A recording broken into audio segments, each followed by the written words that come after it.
मंगल मूर्ति सतगुरु मिलवैं सर्वाधार। मंगलमय मंगल करनो बिनवा बारंबार। जयति जयति श्री सद्गुरु जोड़ि पाणि युग पद धरो। चूक से रक्षा कीजिए बार बार विनती करो। जय जय जय सद्गुरु सुखद ज्ञान संपूर्ण अंग सम। कृपा दृष्टि करी हेरिए हरिय युक्ति बेढंग मम। श्री सद्गुरु महाराज की जय। कण कण में विराजमान परमात्मा स्वरूप 20वीं सदी के महान संत प्रातः स्मरणीय अनंत श्री विभूषित परम पूज्यपाद आराध्य देव मोक्षदाता सद्गुरु महर्षि में ही परमहंस जी महाराज के त्रैलोक पावन युगल चरण कमलों में मैं अनंत अनंत बार नमन निवेदित करता हूँ। पुनः मैं नमन करता हूँ अव्यक्त रूप में पधारे हुए सभी जीवन मुक्त महापुरुषों और देवी देवताओं को। मंच पर आसीन मेरे साथ पधारे हुए मेरे सारथी और मेरे आश्रम के व्यवस्थापक छत्रपति ब्रह्मचारी जी और नाथनगर से पधारे हुए प्रशांत ब्रह्मचारी जी समेत आदरणीय भाई स्वर्गीय विश्वेश्वर तांती जी के पुण्यतिथि पर आयोजित इस सत्संग में पधारे हुए तमाम धर्म प्रेमी सज्जनों, भक्तिमती माताओं, धर्मशीला देवी स्वरूपा सती साध्वी बहनों, सभी जवान दोस्तों और छोटे छोटे बच्चों जो यहाँ बैठ के सत्संग सुन रहे हैं या दूर से भी सुन रहे हैं, मैं सब लोगों को बहुत बहुत बार नमन करता हूँ। आप सभी भाग्यशाली सज्जनों को और सब लोगों से निवेदन करता हूँ कि आप लोग गुरु महाराज की जय घोष जोरदार शब्दों में करने की कृपा करें। श्री सद्गुरु महाराज की जय। और आप सब लोग जानते हैं कि जब कहीं पर आध्यात्मिक अनुष्ठान होता है, जो उसके मुख्य आयोजन करता होते हैं उनके बहुत सारे पितर, बहुत सारे पूर्वज जो अलग अलग लोकों में रह रहे हैं, वे भी मुक्त किए जाते हैं इस आध्यात्मिक अनुष्ठान में सम्मिलित होने के लिए।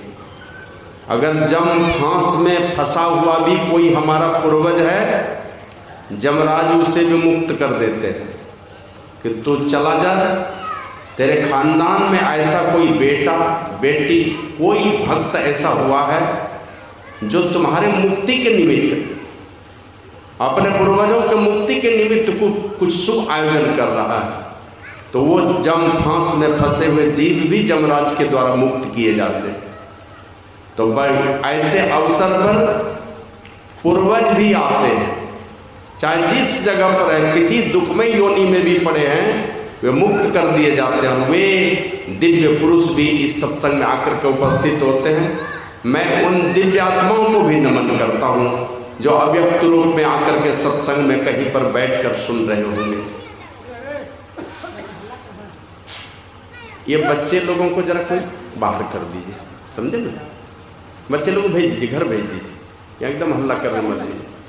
आवाज़ को थोड़ा सा बोल्ड कर दीजिए, समझे ना, थोड़ा बोल्ड कीजिए आवाज़ को, और इको एकदम जीरो कर दीजिए। श्री सद्गुरु महाराज की जय। और आप लोग ये भी जानते हैं, यही वो पावन धरती है।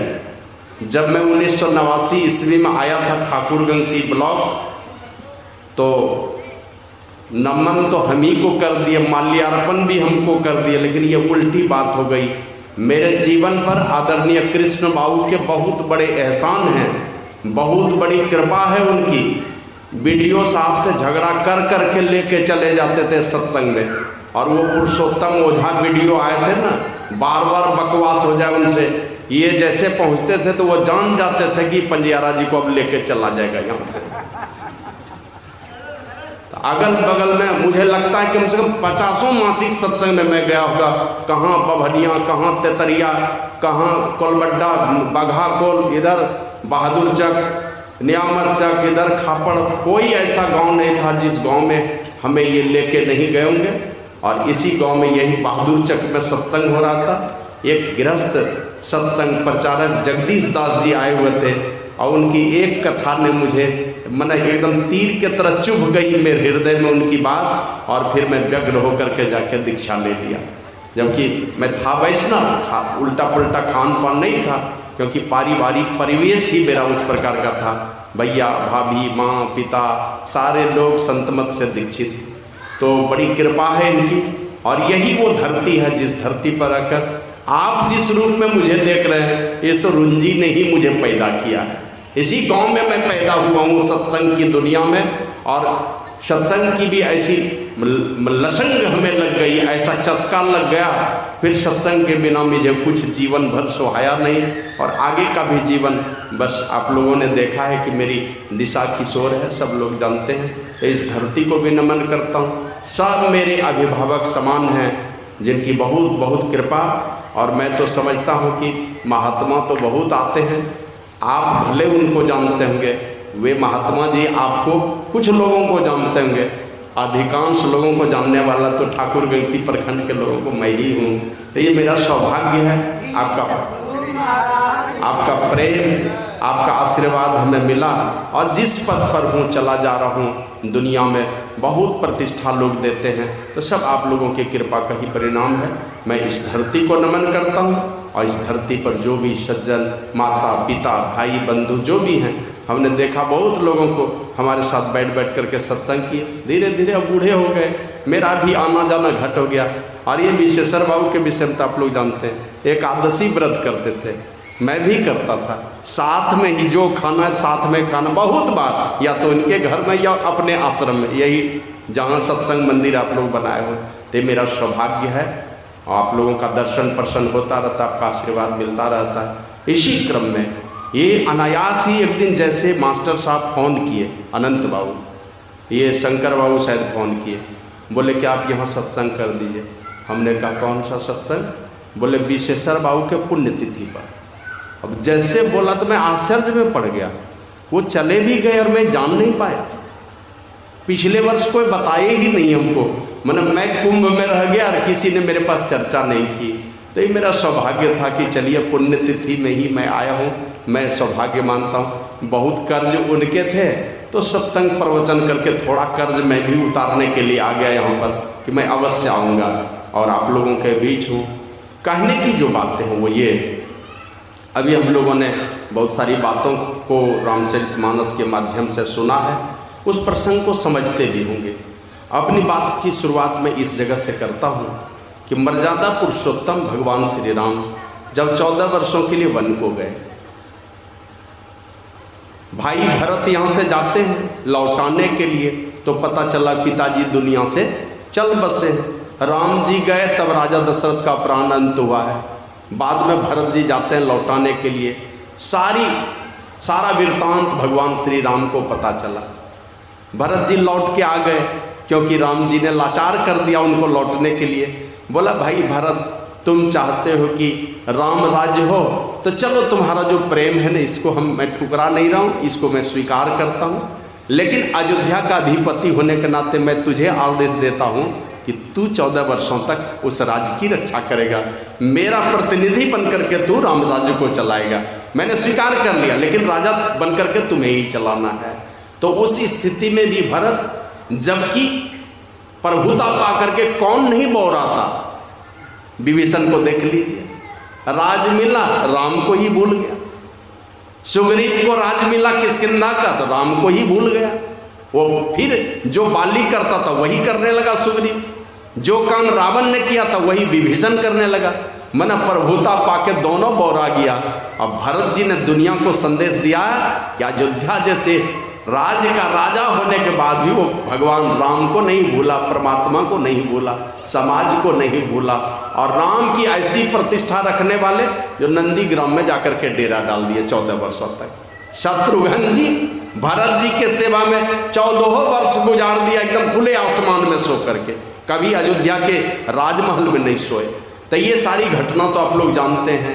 तो भरत जी जब लौट के चले आए, और उसी वनवास काल में राम जी आप घूम रहे हैं सारे जंगल में, जहाँ जहाँ जो ऋषि मुनि मिले उनके दर्शन करते थे।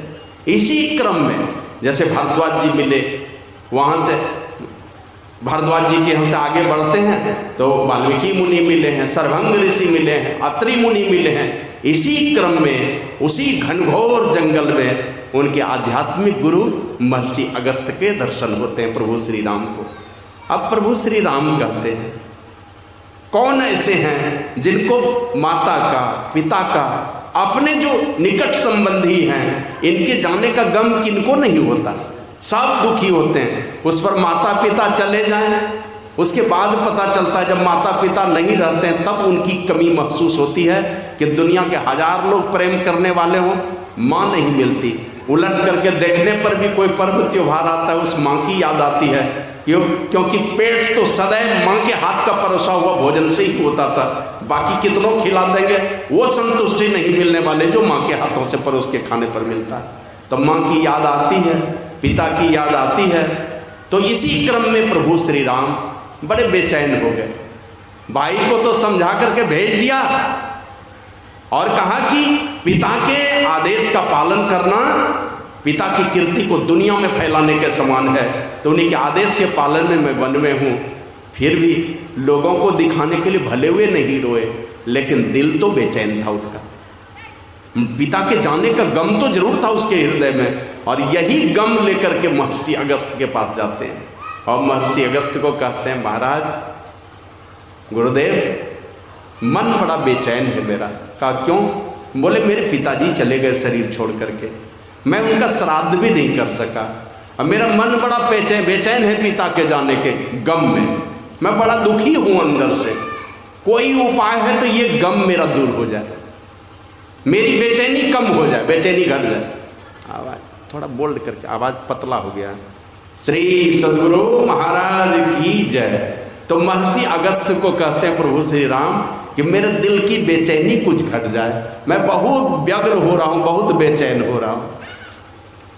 तो महर्षि अगस्त कहते हैं, हे राम तू चला जा यहाँ से, कोसों दूर जब तू भारत के बिल्कुल मध्य भाग में जाएगा, आर्यावर्त के बिल्कुल मध्य भाग में जब तुम जाएगा, वहां मिलेगा एक पुष्कर तीर्थ। उस पुष्कर तीर्थ में जाना, और वहां एक घनघोर जंगल मिलेगा, घनघोर जंगल मिलेगा, वहां पर कोई नहीं रहता वहां।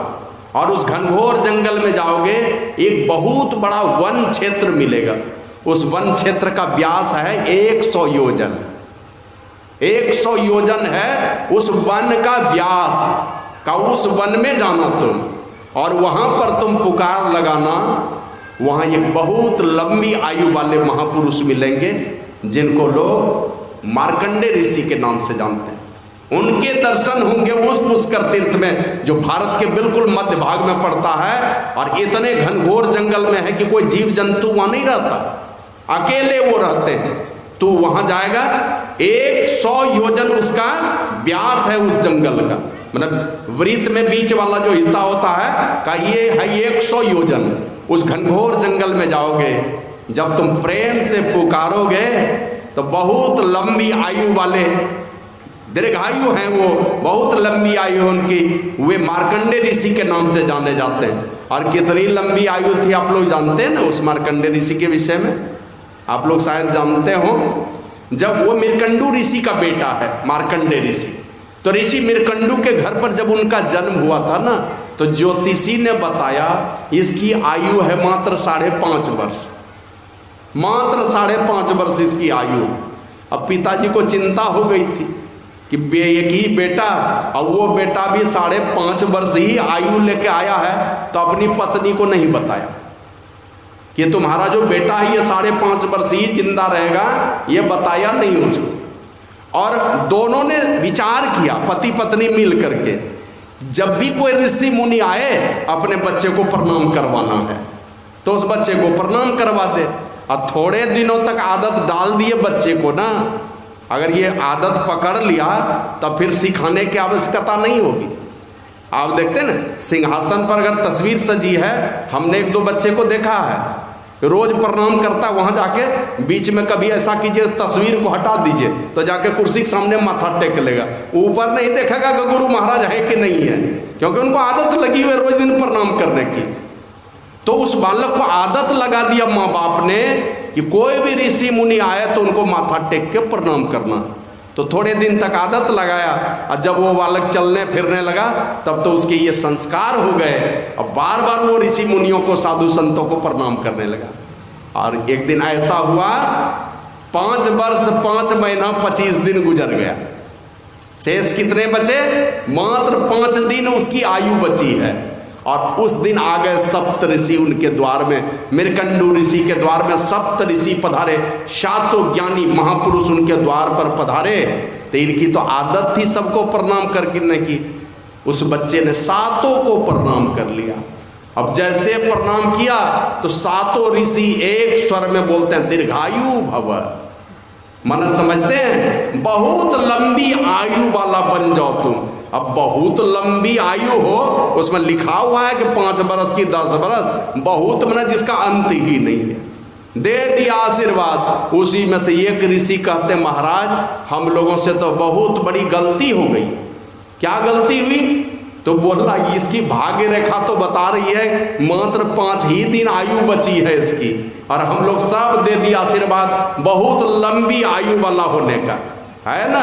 बहुत लोग देखिएगा बड़े बुजुर्ग को प्रणाम नहीं करता है, सामने से जाएगा नाम लेके पुकारेगा, फलनार बाप चेके नाम लेके बोलता है। नहीं, कहा महापुरुषों ने अभिवादन शिलस्य नित्यम वृद्धोपसेविन चत्वारि तस्य वर्धन्ते आयुर्विद्या यशो बलम। 4 प्रकार के बड़े वृद्ध की चर्चा सुनते हैं ना, इन चारों को जो नमन करते हैं आदर देते हैं, मन जो संबंध में बड़े हैं, जो उम्र में बड़े हैं, जो पद में बड़े हैं और जो ज्ञान में बड़े हैं, इन चारों को जो सम्मान देता है, अगर दिल से वो आशीर्वाद दे देगा आपको तो आपकी बात बन जाएगी, आशीर्वाद लग जाएगा अगर दिल से दे दिया उसने तो। इसलिए सदैव आप अपने पूर्वजों के इतिहास को पढ़ते तो सदैव बड़ों को सम्मान देने का काम किया। हम लोग उसको बिसराने का काम करते हैं, नहीं, इसको बिसराना नहीं है, ये हमारे पूर्वजों के संस्कार हैं। चारों जो बड़े होते हैं उनका सम्मान करना है। तो वो कहता है कि हम लोगों ने आशीर्वाद दे दिया, लंबी आयु का आशीर्वाद दे दिया, और भाग्य रेखा बता रही है कि 5 ही दिन आयु बची है। अब 5 ऋषि पड़ गए फेर में, ये तो ब्रह्मा की लकीर को हम लोगों ने मिटाने का वरदान दे दिया इन लोगों को, ये तो बड़ी परेशानी होगी ब्रह्मा जी को। तो चलो ब्रह्मा जी से ही इसका निदान ढूंढवाते हैं, उपाय खोजते हैं कि हम लोग इसकी आयु है मात्र 5 दिन बची हुई है, और हम लोगों ने लंबी आयु का आशीर्वाद दे दिया इन लोगों को। तो उस बालक को लेके जाते हैं, 7 ऋषि चले गए ब्रह्मलोक ब्रह्मा जी के पास। और जैसे ब्रह्मा जी के पास गया, उनको भी देखा साधु वेश में, उस बालक ने उनको भी जाके माथा टेक के प्रणाम कर लिया। तो ब्रह्मा जी भी कहते हैं दीर्घायु भव, अब ब्रह्मा जी भी दे दिए कि तुम्हारी बहुत लंबी आयु हो जाए। सब ऋषि खिलखिला कर हंस दिए, कहा प्रभु जो गलती हम लोगों ने की वही गलती आपने कर दी। तो ब्रह्मा जी पूछते हैं क्या गलती हुई? कहा इसकी आयु तो 5 ही दिन बची है और आपने भी दे दिया दीर्घायु होने का आशीर्वाद, हम लोग तो दिए थे आप भी दे दिए। तो बोले 5 ही दिन आयु बची है? बोला हाँ। बोला वो 5 दिन आयु बची है, कहाँ वाला 5 दिन? बोला मृत्यु भुवन वाला 5 दिन। बोला नहीं नहीं, अब मेरा वाला 5 दिन ये जिंदा रहेगा, मतलब ब्रह्मा जी वाला 5 दिन जिंदा रहेगा। और ब्रह्मा जी का 5 दिन कितना होता है जानते हैं? जब एक सतयुग, एक त्रेता, एक द्वापर और एक कलयुग बीतता है तो लगभग 42 लाख वर्ष होता है, लगभग एक बार बीतेगा तो। और जब 1000 बार बीतता है तब ब्रह्मा जी का 1 दिन होता है। मतलब 5000 सतयुग, 5000 त्रेता, 5000 द्वापर और 5000 कलयुग आयु वाला हो गया वो मार्कंडेय ऋषि। मतलब अभी भी जीवित हैं वो, भले हम जैसे पापात्मा को दर्शन नहीं हो लेकिन कोई न कोई महापुरुष उनका दर्शन करते हैं। तो ये इतनी लंबी आयु थी मार्कंडेय ऋषि की। महर्षि अगस्त्य कहते हे राम तू पुष्कर तीर्थ में चला जा, बहुत बड़ा भूखंड मिलेगा, वन क्षेत्र मिलेगा, 100 योजन उसका व्यास है, उसमें जाओगे एकदम घनघोर जंगल के बीच में 3 योजन व्यास वाला एक तालाब मिलेगा, उसी तालाब के किनारे में जाना और वहां पर तू मार्कंडेय ऋषि को आवाज लगाना। वो मार्कंडेय ऋषि बड़े दयालु हैं, तेरी बेचैनी वो घटा देंगे, तेरा जो हृदय व्यग्र है ना ये व्यग्रता मिटा देंगे। वो पिताजी के जाने का जो गम है तुम्हारे हृदय में ये गम मिटा देंगे। वो महापुरुष इतने दयालु हैं। और वही किया प्रभु श्री राम ने, गए यहाँ से अपनी अर्धांगिनी सीता और भाई लक्ष्मण को लेकर के ढूंढते ढूंढते ढूंढते चले गए उसी पुष्कर तीर्थ में। और मन ही मन जैसे आवाहन करते हैं, पुकार लगाते हैं, वे दीर्घ आयु वाले वो मार्कंडेय ऋषि सामने में प्रकट हो जाते हैं। और वो पूछते हैं तुम कौन हो? कहा मैं राजा दशरथ का पुत्र और अयोध्या का युवराज, मैं श्री राम और मेरा भाई ये लक्ष्मण और ये मेरी अर्धांगिनी सीता है। बोला किस उद्देश्य से आए हो? कहा कि प्रभु मेरे गुरुदेव ने भेजा है आपके पास, महर्षि अगस्त्य ने, और उन्होंने कहा है तुम्हारे पिता के जो जाने का गम है, तुम्हारे पिता के जो जाने का दुख है वो मिटा देंगे, तुम्हारी बेचैनी मिटा देंगे वो महापुरुष। क्योंकि पिताजी को देखा ही नहीं था, पिताजी चले गए, देख भी नहीं पाया, अग्नि संस्कार भी नहीं कर पाया, श्राद्ध भी नहीं कर पाया, तो बेचैनी तो स्वाभाविक है। और समाज के लोग भी क्या कहेंगे? तो वही प्रभु श्री राम को जैसे देखा, कहा तुम अयोध्या के युवराज हो, ये तो बड़ी नेक काम किए हो कि पिताजी की बेचैनी तुम्हारे हृदय में है। कौन किसको दुनिया में याद करता है, लेकिन तुम हो कि अपने मृत पिता को याद करके तुम बेचैन हो रहे हो, तुम्हारी बेचैनी को मैं अवश्य दूर करूंगा। और ये करके उसको समय निर्धारित किया, तुम इस तारीख को तुम तैयार रहना, मैं अनेकों ऋषियों को लेकर के यहाँ पर आऊँगा और तुम्हारे हृदय में जो बेचैनी है इस बेचैनी को थोड़ा कम कर दूंगा मैं। और वो दिन जैसे आया, अब ये लक्ष्मण को तुरंत आदेश करता है जंगल से कुछ कंद मूल फल लेकर के आओ। कुछ कंद मूल फल लेकर के आए और जैसे मार्कंडेय ऋषि को उस दिन पुकार लगाया, वे मार्कंडेय ऋषि सामने में हाजिर हो गए। उनके साथ अनेकों ऋषि मुनि की मतलब एक बहुत बड़ी फौज थी, उनके साथ में बहुत बड़ा झुंड था ऋषियों का। अब मार्कंडेय ऋषि आके बैठते हैं। अब जैसे प्रभु श्री राम परोसना शुरू किए, देवी सीता चुपचाप एक झाड़ी में जाके छिप गई। प्रभु श्री राम ने भोजन करा दिया। अब प्रभु श्री राम देवी सीता को पूछते हैं, सीते उधर तुम झाड़ी में छिप के क्या कर रही थी? बोला स्वामी वो बीच में जो वो महाराज बैठे थे ना, वो मार्कंडेय ऋषि थे। बोला वो बीच में जो वो महाराज बैठे थे ना, एक बड़ी गजब चीज हमने देखा। कहा वो क्या? कहा जिस समय वो भोजन कर रहे थे ना, राम जी खुद ही देख रहे हैं, लेकिन वो सोचा कि देवी सीता उधर जाके क्यों बैठी है? तो देवी सीता कहती स्वामी वो बीच में जो वो महाराज बैठे थे ना, वो कौन थे? बोले वो मार्कंडेय ऋषि थे, बहुत लंबी आयु है उनकी। बोले वो महाराज जैसे पहला टुकड़ा उठा के मुंह में दिए ना, तो हमने देखा उनके हृदय में मेरे ससुर राजा दशरथ बैठे हुए थे। मेरे ससुर राजा दशरथ बैठे हुए थे, उनके हृदय में बैठे हुए थे, और जैसे ये टुकड़ा डाला उस मार्कंडे ऋषि ने, वो टुकड़ा मेरे ससुर के पेट में चला गया। भगवान श्री राम खुद ही देख रहे हैं। आवाज को थोड़ा ठीक है, कम कीजिए आवाज। भगवान श्री राम ने खुद ही देखा, केवल राजा दशरथ ही नहीं, उनके पिता भी बैठे थे उनके बगल में, और दोनों माने बाप बेटा दोनों मिलकर के उस टुकड़े को, ग्रास को स्वीकार कर रहे थे जो मार्कंडे ऋषि भोजन कर रहे थे। माने जिस पिता का दर्शन नहीं कर पाए थे राम जी, उस पिताजी का दर्शन उस महात्मा के हृदय में हो गया। साक्षात अपने पिता राजा दशरथ को देख लिया।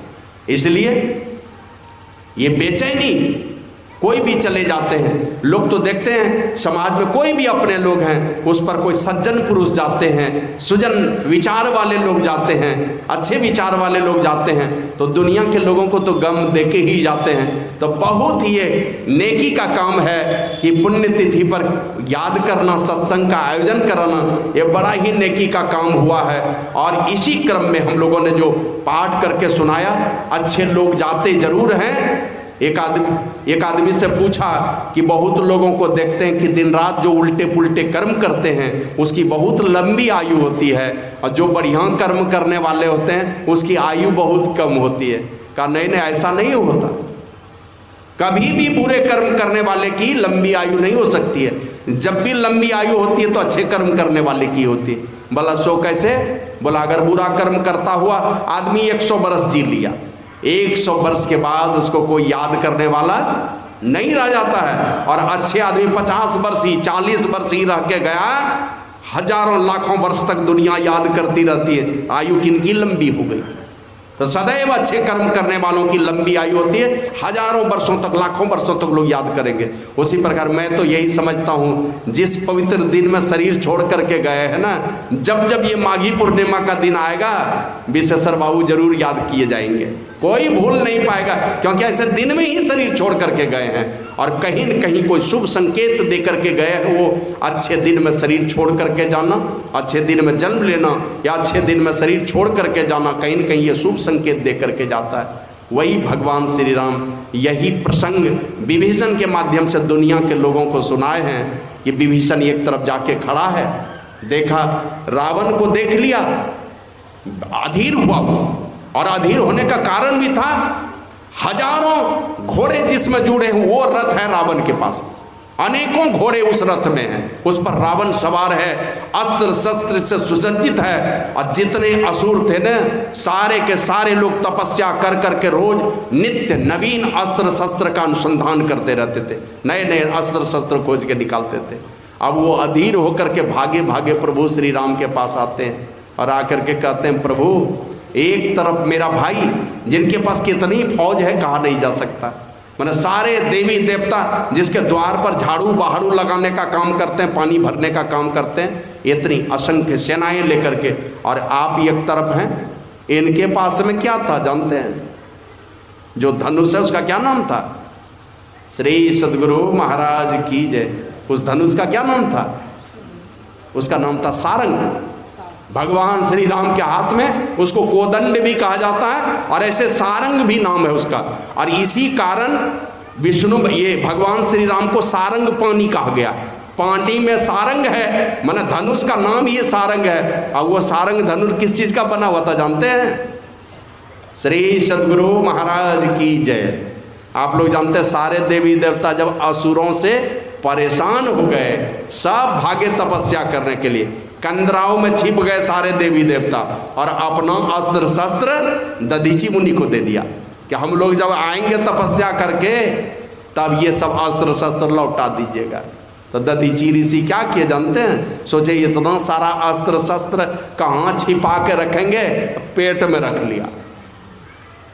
अब कितना बड़ा पेट होगा सोच लीजिए, जब सागर पी सकते हैं अगस्त ऋषि, हजारों थाल भोजन कर सकते हैं दुर्वासा मुनि, तो ये सब कोई बात नहीं, उनके लिए साधारण बात है। सारा अस्त्र शस्त्र दधीची ऋषि अपने पेट में रख लिए, और जब आते सारे देवता आए लौट करके तपस्या करके, तब तक में सब अस्त्र शस्त्र पच गया, पेट में ही सब पच करके ठीक हो गया। अब उनको कहा कि दीजिए लौटा करके अस्त्र शस्त्र। तो दधीची ऋषि कहते मैं कहाँ से दूं ये सारा अस्त्र शस्त्र? बोला नहीं, बोला एक काम करो, अपने बदन में नमक का लेप लगवाया, कुछ गौ माता को मंगवाया और गौ माता से चटवाना शुरू किया अपने शरीर को। चटवाते चटवाते ये चमड़ा मांस नस सबको हड्डी से अलग करवा लिया, गाय से चटवा करके, और सारी हड्डियां निकाल करके दान में दे दी उन देवताओं को। कहा इस हड्डी से जाकर के तुम बना लेना, जाओ अस्त्र शस्त्र बनवाओगे और इससे तुम भिड़ोगे तो फिर तुमको पछाड़ने वाला कोई नहीं होगा। तो वही दधीची ऋषि के हड्डी से 3 धनुष बने थे। एक धनुष का नाम पड़ा गांडीव, जो अर्जुन के हाथ में, महाभारत की लड़ाई में अर्जुन के हाथ में था। एक बना था सारंग, जो भगवान श्री राम के हाथ में था, और एक बना था शिव धनुष, जो भगवान परशुराम को दिया था।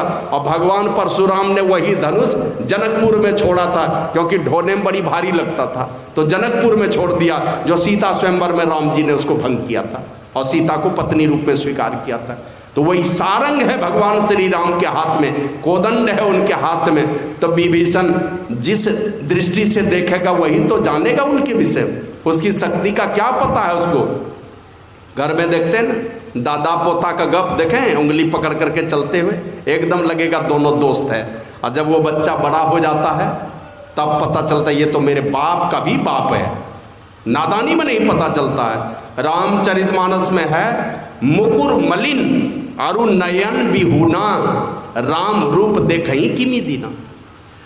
मुकुर मलिन है, मन रूपी दर्पण है गंदा, और दिव्य ज्ञान से हीन, जो दिव्य ज्ञान से हीन है, माने जो दिव्यता को प्राप्त नहीं किया, एक भी हिंदुता को प्राप्त नहीं किया, वो ब्रह्मांड में प्रवेश ही नहीं कर सकेगा, तो परमात्मा का रूप वो जानेगा कहां से। तो भगवान श्री राम को 2 हाथ और 2 पैर वाला देख करके विभीषण अधीर होकर के भागे भागे जाता है। हे राम, कैसे सकिएगा उस दुर्जय शत्रु पर। तो भगवान श्री राम ने ऐसे तो विस्तार रूप से कहा है, लेकिन मूल में जो आई, विजय जिससे होती है उसके लिए अस्त्र शस्त्र क्या क्या बतलाया। बोला कोई धनुष से और रथ से और बहुत सारे अस्त्र शस्त्र से विजय नहीं पाता। विजय पाने के लिए हमारे अंदर में शूरता चाहिए, फिर धैर्य चाहिए, है ना, सत्यता चाहिए, चरित्र का सच्चरित्रता का गुण चाहिए हमारे अंदर में। फिर कहा विवेकवान चाहिए, इंद्रिय निग्रह का बल चाहिए, ईश्वर भक्ति रूपी घोड़ा चाहिए, है ना।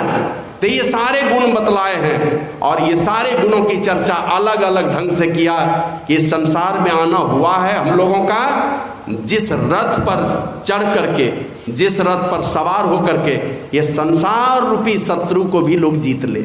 माने इस संसार में कोई जीतने के लिए बाकी ही नहीं रह जाए, ऐसा भी एक रथ है। का यहाँ तो एक दुश्मन है रावण, का एक रावण की बात तो छोड़ दो, इस संसार में एक भी दुश्मन ही नहीं बचेगा जिस रथ पर मैं सवार हूं। तुम उसको नहीं देख पा रहे, जिस रथ पर मैं सवार हूं, इस रथ पर अगर कोई सवार हो जाए तो इस दुनिया में कोई दुश्मन नहीं बचा है जीतने के लिए, और अंततः इस संसार को भी जीत के चला जाता है। और इस संसार को जीत पाया है कोई क्या? आए बड़े बड़े प्रतापी राजा इस धरती पर है। ये तो सिकंदर का बाद में एक झूठ मूठ का नाम देते हैं, ऐसे ऐसे सिकंदर के कितने नाना इस धरती पर भारत भूमि पर पैदा हुए उसका कहा नहीं जा सकता है। नाम गिनाना शुरू होगा तो शायद रात बीत जाएगी, इतने इतने प्रतापी राजा लोग आए हैं यहाँ पर, है ना। हम लोग सुनते हैं कि एक क्या कहते हैं, सत्यव्रत नाम के राजा हुए। उसने क्या किया, एक दिव्य रथ का निर्माण किया जो सूर्य से भी चमकीला था, और इस पृथ्वी का 7 परिक्रमा किया। और उनके रथ के रास्ते में चलने के कारण क्या हुआ, ये 7 द्वीप बने, ये महासागर बने, उनके चलते बन गया। इस धरती पर ऐसे ऐसे लोग आए हैं। ये राजा दशरथ आए इस धरती पर, 71 चतुर्युगी राज किया है उसने। और वो राजा दशरथ को देवता भी चाहते थे, जब असुरों से हारने लगते थे तो राजा दशरथ को बुला के लेके जाते थे। ऐसी ये धरती रही है। तो इसलिए भगवान श्री राम कहते हैं जाना है संसार से। इसको बाबा कबीर कहते हैं, कबीर जब हम पैदा हुए, हम जग हंसे हम रोए, और ऐसी करनी कर चलो हम हंसे जग रोए। तो कहा ये स्थिति अगर पैदा करना चाहते हैं कि हम आए थे जिस समय तो हम रोते थे, दुनिया हंसती थी, और हम जाएं इस दुनिया से हम हंसते खिलखिलाते जाएं और दुनिया के लोग आंसू बहाते रहें। माने सारी दुनिया आपके सामने में हार मान ले, सारी दुनिया आपके पीछे पीछे चलने लगे। अगर इस धर्म में रथ पर कोई सवार हो जाता है, सारी दुनिया पीछे पीछे चलेगी, सब आपके अनुचर हो जाएंगे, सबको जीत के जाएंगे, लेकिन हारने वाला कोई नहीं होगा। और यहाँ तो रावण जीतेगा तो कोई न कोई हारने वाला होगा। और जो धर्म में रथ पर सवार होता है वो दुनिया को जीत के जाता है। सारे लोग आंसू बहाने वाले होते हैं, कोई रोने वाले उसके लिए, कोई गम में रोने वाले नहीं, उनके जाने का गम उसको सताता है। तो वही भगवान श्री राम कहते हैं, हे विभीषण सुनहु सखा कह कृपा निधाना, जेहि जय होय सो स्यंद्य नाना। हे भाई विभीषण, वह रथ तो कोई दूसरा है जिस रथ पर सवार होने से जीत हासिल हो जाए, है ना। जब जीत आती है, इस धर्म में रथ पर सवार होकर के जीत होती है, तो दूसरे तरफ किसी के हार नहीं होती। हमारे गुरु महाराज ही गए, बाबा कबीर गए, गुरु नानक गए, मेरा सहजो जना, एक से एक भक्त और भक्तिन इस दुनिया में आए हैं, सब लोग गए, दुनिया अभी भी पीछे पीछे चल रही। सारे लोग आंसू बहा रहे हैं, अभी भी उनके पीछे चलने के लिए दम नहीं मारे। भगवान बुद्ध गए 3000 वर्ष लगभग हो गए, बाबा कबीर के गए 700 वर्ष लगभग गुजर गए। तो इस तरह से लंबी लंबी आयु, लंबे समय गुजर गए, फिर भी दुनिया उनके पीछे चल रही है। तो कहा जिस रथ पर सवार होकर के जीत हासिल होती है, जहाँ कोई भी हारता नहीं है, सारे के सारे पीछे आपके पीछे चलने वाले हो जाते हैं, सारा संसार आपका जय जयकार करता है, सारे लोग आपके गम में आंसू बहाते हैं, किसी कष्ट के चलते आंसू नहीं बहाते, गम में आंसू बहाते हैं। का वो रथ कोई दूसरा है? का प्रभु वो कौन सा रथ है? बोला इसको धर्म रथ कहते। और यही कारण है, इस धर्म रूपी रथ पर जो भी सवार होते हैं जान की बाजी लगा देंगे उस धर्म की रक्षा करने के लिए, चाहे जान चली जाए तो चली जाए, कभी भी अधर्म की उंगली नहीं पकड़ते हुए, धर्म की उंगली का सहारा लेकर के चाहे जितने विघ्न आए, गला कटवा लिया, खाल खिंचवा लिया, सूली पर लटक गया, जहर पी लिया, ऐसी ऐसी सजा संसार के लोगों ने दी, लेकिन कभी भी अधर्म की उंगली उसने नहीं पकड़ा। उस धर्म में रथ पर जो सवार होते हैं वे संसार से जब विदा होकर के जाते हैं तो कहा सखा धर्म में असरथ जाके, जीतन कहन कतहूँ रिपोता के। जिसके पास ये धर्म में रथ है, जिस रथ पर मैं सवार हूँ, और इस रथ के विषय में चर्चा करते हुए कहते हैं सौरज धीरज तेहि रथ चाका, सत्यशील दृढ़ ध्वजा पताका। हे भाई विभीषण, वो जो रथ है ना, जिस रथ पर मैं सवार हूँ, जिस रथ पर संत पुरुष सवार होते हैं, उस रथ के चक्के क्या क्या हैं? शूरता और धीरता। कभी भी उनके अंदर में ऐसी वीरता है ना, कभी हार मानने वाला नहीं, चाहे जहर का घूंट क्यों नहीं पीना पड़े, कभी भी अधर्म की उंगली नहीं पकड़ेगा वो। देखे सुनते बहुत सारे शास्त्र में ऐसी चर्चा, बेटे का ही कलेजा निकाल करके मुंह में ठूस दिया, लेकिन फिर भी अपने धर्म को नहीं छोड़ा। तो वही कहते हैं भाई विभीषण, उस धर्म में रथ के जो चक्के हैं ना, शूरता और धीरता, मनस्सुरत्व चाहिए हमारे अंदर में, और धैर्य चाहिए अंदर में। आप लोग जानते हैं ना, समर्थ ये शिवाजी के गुरु समर्थ रामदास जी चले जा रहे थे, बहुत सारे शिष्य थे उनके। एक जगह गए कुएं पर, और कुएं के पास जाके देखते हैं कि एक पेड़ है, पेड़ में एक ही डाल है, और वो डाल जिधर गई है वहां पर कुआं है, मतलब कुएं के तरफ ही डाल गई थी। तो समर्थ रामदास जी इधर उधर देख करके कहते हैं, देख रहे हो इस पेड़ को, इसमें एक ही डाली है, और वो डाल कहाँ गई है? कुएं के तरफ ही। सारे पत्ते झड़ झड़ करके कुएं के पानी को गंदा कर रहे हैं। कोई उपाय है इसका? तो हाँ, कटवा दिया जाता तो ठीक होता, इस पेड़ की डाल को कटवा दिया जाता। काटोगे कोई? अब सब मुंह ताक रहा है। उसी में से एक शिष्य था, उसका नाम था अंबादास, और वो अंबादास को कहता, अंबा होगा? बोला गुरुदेव बस आपके आदेश की प्रतीक्षा कर रहा हूँ। का तुमको होश है क्या होगा? काटोगे तो होगा क्या पता है? का गुरुदेव पता है, सीधे कुएं में जाना होगा। बोला तुमको डर नहीं लगता है? बोला गुरुदेव हमने जिस दिन घर द्वार दुनिया जहान छोड़ा है ना, उस दिन तो आपके चरण शरण में रह करके इस दुखदाई भव सागर को तरने का भरोसा लेकर के अब निकले हैं। ये छोटे से कुएं से क्या डरना है। बोला इतनी हिम्मत है तो फिर भिड़ो। कुल्हाड़ी लेके भिड़ गया, 10-20 कुल्हाड़ी दिया होगा, आधा ही काटा था, डाल सीधे चला गया कुएं में, क्योंकि कुएं की तरफ डाल गई थी। अंबादास भी उसी में चला गया। मच गया हाहाकार कि कुएं में चला गया। हाहाकार मचा तो उसके गुरुजी बहुत लोगों को लगा कि अंबादास को जब बाहर किया तो पानी के अंदर जो अंबादास था जब बाहर निकाला गया तो उसका कपड़ा भी गीला नहीं हुआ था, कपड़ा भी नहीं भीगा था, जबकि पानी के अंदर था। और वहां से जब बाहर निकाला गया, समाधि भंग हुई तो गुरु के चरणों में लिपट करके रोने लगे। तो कहा कि गुरुदेव आपने मेरा उद्धार कर दिया। माना उसकी समाधि लग गई थी उसके अंदर में, और कपड़े भी भीगे नहीं थे उनके, पानी के अंदर रहने के बाद भी। माने पानी भी कुछ नहीं बिगाड़ा उनका, और समाधि लग गई थी। जब समाधि भंग हुई उनकी तो फूट फूट करके गुरुजी का चरण पकड़ करके रोने लगे। बोला कि गुरुदेव आपने तो मेरा उद्धार कर दिया। बोला अम्बा उद्धार हमने नहीं किया, उद्धार तो तुम्हारे श्रद्धा और विश्वास ने कर दिया, हमने नहीं किया। तुम्हारे वीरता ने, तुम्हारे श्रद्धा ने, तुम्हारे विश्वास ने तुम्हारा उद्धार किया। और उसका नाम बदल करके क्या रख दिया, उसी अंबादास का नाम बदल करके कल्याण दास कर दिया। कल्याण दास के नाम से दुनिया में विख्यात हो गए कि गुरु के आदेश पर कुछ भी आदेश भर की देरी है, जो कहेंगे वही करने के लिए। और ऐसे जिसकी ऐसी शक्ति जिसके अंदर में है, ऐसी सूरता जिसके अंदर में है कि लाख विघ्न आए जीवन में, बढ़ाना है कदम उसी दिशा में, कभी मुकरना नहीं है। गुरु महाराज जी के दिल में जब ये भाव पैदा हुआ, आप पढ़िए उसके गुरु महाराज जी के जीवनी को तो पता चलेगा। कुप्पा घाट की गुफा में, हम लोग तो ये एक लाइन में पढ़ लेते हैं, कुप्पा घाट की गुफा में 18 महीने तक कठिन साधना की, बस एक लाइन में पढ़े। अब वो कठिन साधना की आती पता है, 18 महीने तक शरीर चला जाए तो चला जाए, नाश हो जाए तो नाश हो जाए, निकलना ही नहीं है। जब तक हमें आत्मज्ञान नहीं होगा, चाहे जान चली जाए तो चली जाए, हम वो ज्ञान प्राप्त करके ही रहेंगे। भगवान बुद्ध, पिताजी ने कहा था बेटे, ये ज्योतिषी ने कहा था या तो चक्रवर्ती सम्राट होगा और नहीं तो साधु बन जाएगा। तो पिताजी महाराजा शुद्धोधन को चिंता हो गई कि बेटा कहीं साधु नहीं बन जाए, नहीं तो इतना बड़ा ये चक्रवर्ती सम्राट जो 1 लाख राजा पर शासन करने वाला होता है, और वो मेरा बेटा बनने वाला है, ये साधु बन जाएगा। तो चलो कोई उपाय करना चाहिए कि ये साधु नहीं बने। तो क्या उपाय किया, 6 आलीशान मकान बना दिया घर में, अलग अलग ऋतु की व्यवस्था कर दी, और ऐसी व्यवस्था कर दी जिस चीज़ को देखने से वैराग्य पैदा होता है वो परिस्थिति इसके सामने में नहीं आए।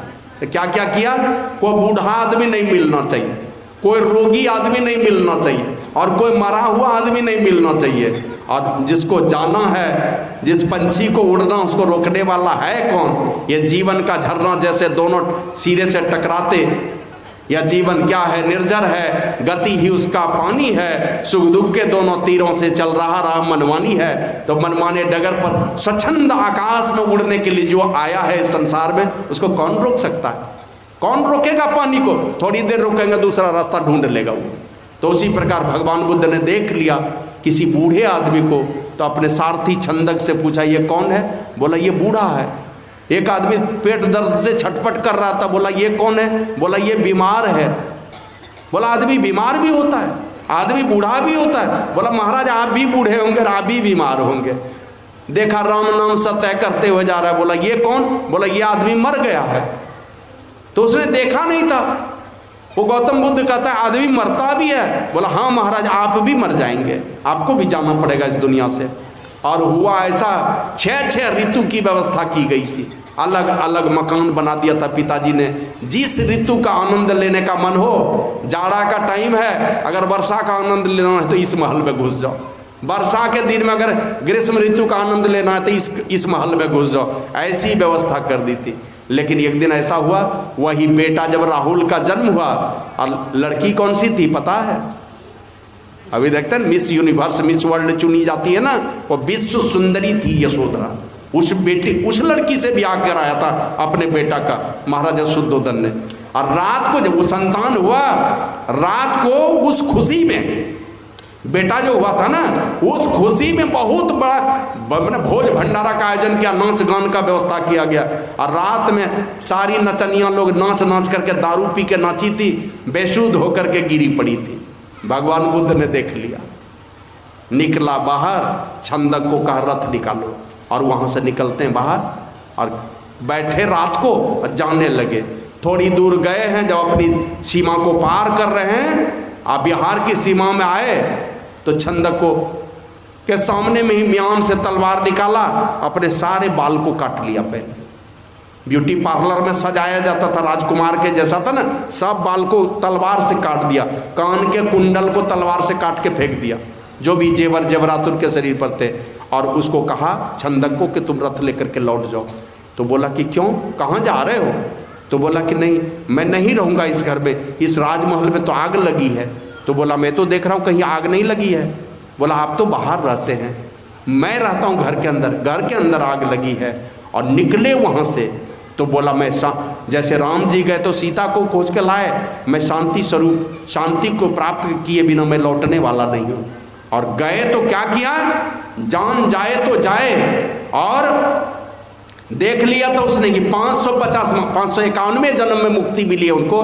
ये 551वें जन्म में 5.5 वर्ष तक लगातार भूखा प्यासा जैसे तैसे कठिन साधना की उन्होंने कि जान चली जाए तो चली जाए, है ना। ये स्थिति जब तक में अंदर से व्यग्रता जब तक नहीं आएगी, जब तक दिल रोएगा नहीं उस परमात्मा के लिए। देखते हैं माता क्या करती थी पहले, अभी तो वो सिस्टम खत्म हो गया। लकड़ी का इतना बड़ा मिस्त्री से बना करके लाल पीला हरा रंग का रंगवा देता, तो उसको कहते थे चटनी। आप लोग देखे होंगे सब लोग, बच्चे के हाथ में दे दिया चटनी, और बच्चा चटनी चाट रहा है। चटनी में दूध है क्या? तो बच्चा चटनी चाट रहा है। जो बच्चा रोने लगता है तो माँ चटनी फेंक करके, जो बच्चा रोने लगा तो माँ उठा करके दुग्ध पान कराती है। और जो बच्चा चटनी के चक्कर में रह गया, माँ दुग्ध पान नहीं कराती है उसको। उसी प्रकार परमात्मा का ये चटनी जो है, संसार की सारी व्यवस्था, इस पंच विषय रूपी चटनी को चाटने में जिसने जीवन गंवाया, परमात्मा कभी उसको मिलते नहीं।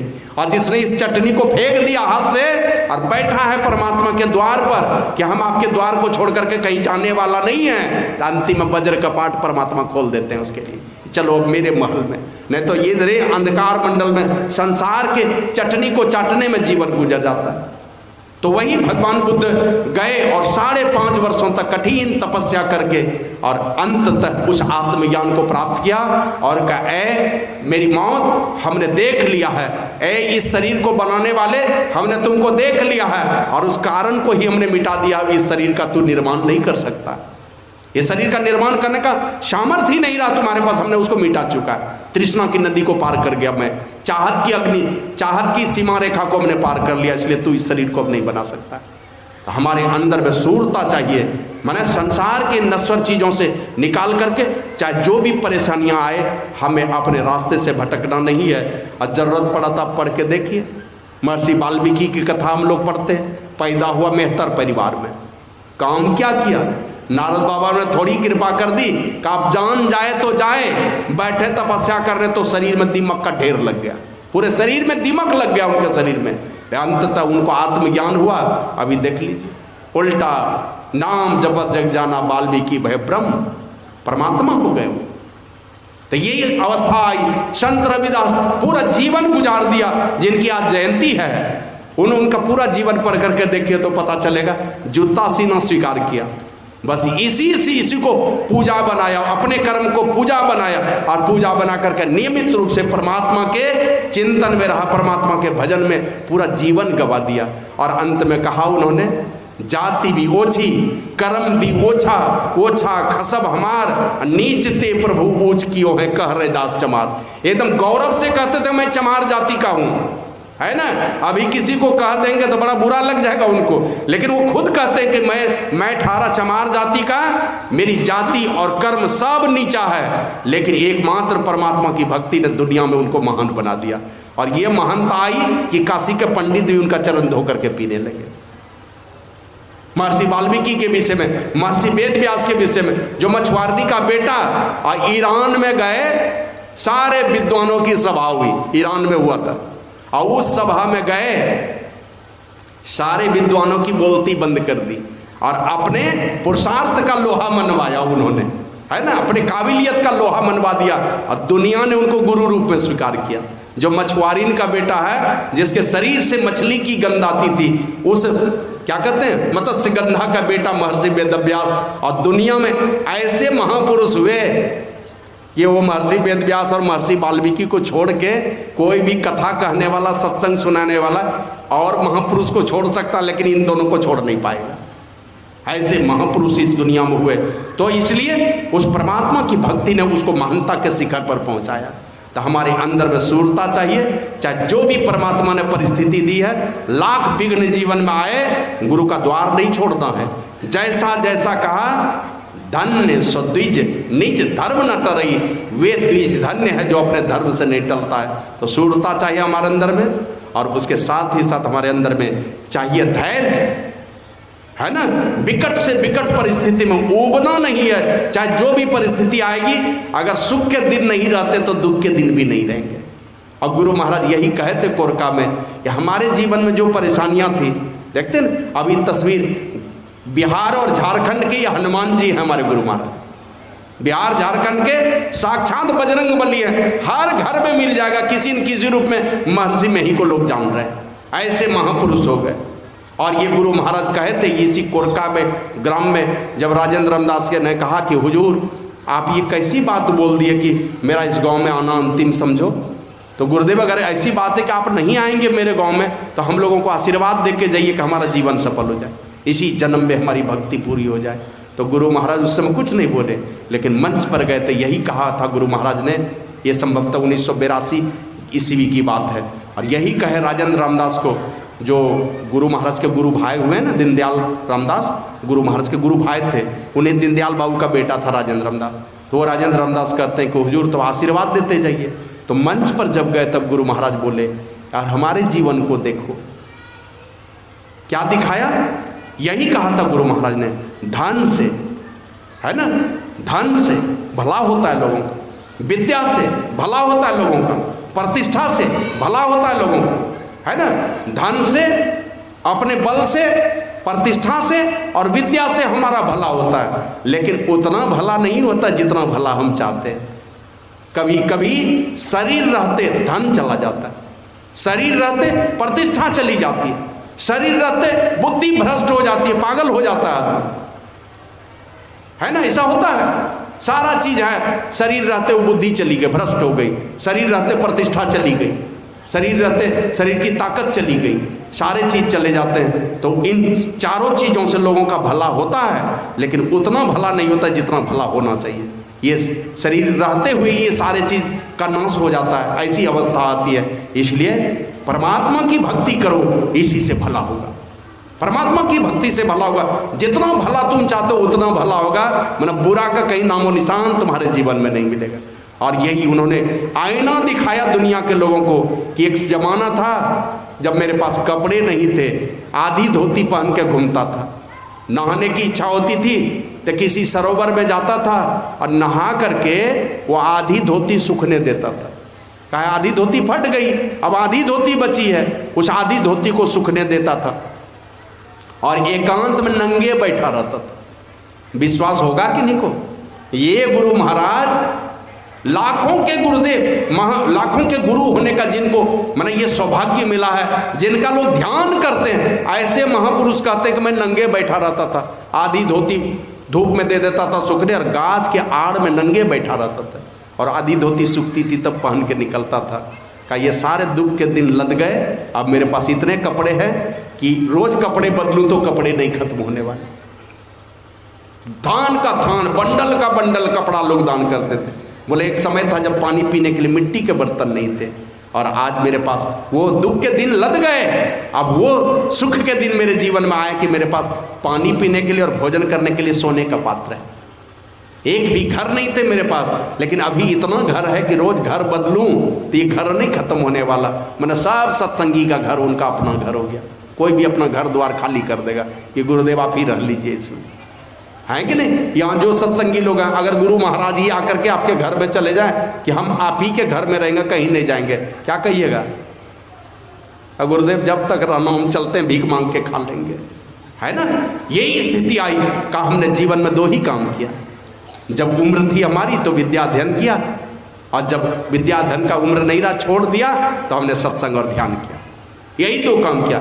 इसलिए कहा प्रतिष्ठा से, बुद्धि से, विद्या से, शक्ति से, धन से भला होता है, लेकिन परमात्मा की भक्ति से जो भला होगा इन चीज़ों से भला होने वाला नहीं है। और कभी कभी तो शरीर रहते ये सारों चीज़ का नाश हो जाता है। देखते देखते देखिएगा लाखपति करोड़पति आदमी भिखमंगा बन गया।